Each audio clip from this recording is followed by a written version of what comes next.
Welcome to the big festival. It's the comedy festival here in Montreal, and Kate Micucci is a lady I saw last night, and she's tremendous, she's delicious, she's gorgeous, and she's a lady. How are you? Oh, I'm great, thank you. How are you? You're far too nice to be doing stand-up comedy because it's a dangerous profession. You're in some divey clubs night in, night out. You need to get a proper job. Yeah, you know, it's funny because I never really intended to be doing this, and it sort of just happened to me. So, I never thought I would be in this comedy scene at all.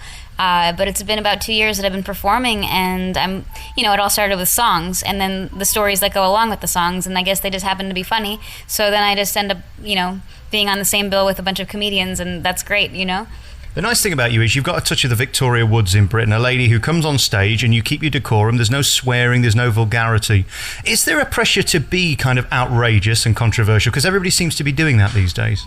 I guess there might be a bit, and I don't know, it's just not in my nature really, so I never really think about it. However, I do have a band called Garfunkel and Oates, and toward the end of the festival, my friend Ricky, who's the other girl in the band, will be joining me, and then it gets pretty dirty. But I wasn't able to say those words or sing those songs for a very long time. I had to kind of get the courage to be saying some of those things. But now I love it. So I don't know, there is a rush when the audience is really laughing.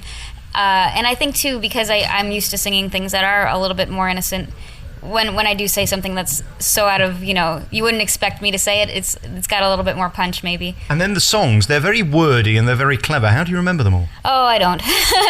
There are many times where I'm like, what the heck, how does this go? I don't remember anything. But yeah, there are a lot of words and they're very quick, and some of them are just programmed into my brain at this point. But I think that there are some I struggle with lyrics. I've never really been good at lyrics, even Christmas songs. I'm horrible.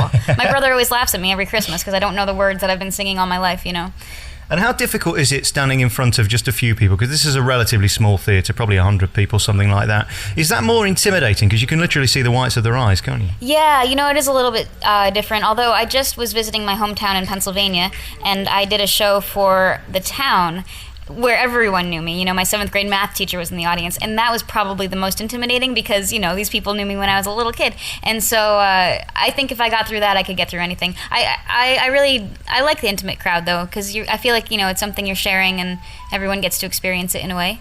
And your eyes do a lot of the work in this show. You look sad in places, then you look happy. Your face tells a story, doesn't it? Yeah, I guess I have rather large eyes. It's something that, it's funny, people always mention things about my eyes, and for a long time I didn't realize that was part of it, but it is, I guess it's part of the act, and not intentionally, it's just that I guess I'm real expressive, so, yeah. And what's it like when the phone rings and they say, will you come to the Montreal Comedy Festival? Does your heart skip a beat? Are you excited, or are you thinking, oh God, I've got to travel with all this equipment? That's exactly what I thought. The first thing I thought was, oh my gosh, how am I going to carry everything? And then the second thought was, but wait a second, this is awesome. So yeah, I think it is, the props and all of, it's a big show to carry around. So yeah, that was my one worry, but I'm just so glad everything got here in one piece.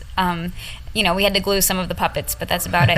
But yeah, I think I'm so excited to be here. This is a really, really great opportunity, and just to share my show with a different city. It's really exciting that people, can see what I do in another place, And tell me about you. How did you get into this, and why did you want to become a comedian? Well, I got into this, I don't know. I always thought I was going to be a toy designer. So, and then I was a really shy kid, very shy. So, I don't know, but toy designing led to puppetry, and then puppetry led to acting, and now I've been acting for about 4 years in Los Angeles, and I'm able to at least pay my rent with it, which is, knock on wood, a lucky thing, I suppose. And so yeah, acting's my main gig, but on the side, every few nights, or sometimes every night, I'm going out there and playing shows, and it's just, I love it so much, And you've done some big TV shows as well. You were talking about in the show last night. Yeah, I was on Scrubs last season 8 of Scrubs. I did a few episodes, and just got word that I'll be hopefully going back for more episodes for season 9. And I play a ukulele playing girl on that show. And yeah, I've been in a bunch of sitcoms and things around town. And I have a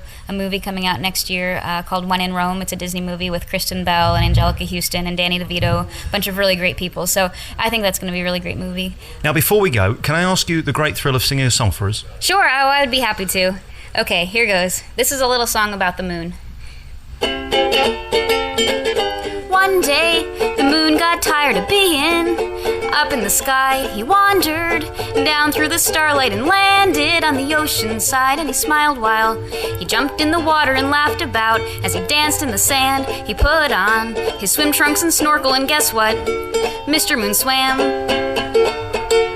Did I tell you that moonbeams are heavy, and therefore Mr. Moon sank? He fell down through the seawalls of seaweed and landed at the bottom of the tank, and he sat there with the starfish and jellyfish and laughed about. With the sharks and the whales, they drank lots of Miller Lights and Heinekens and laughed about all of their tales. Oh, Mr. Moon, the stars are shining for you in the night sky.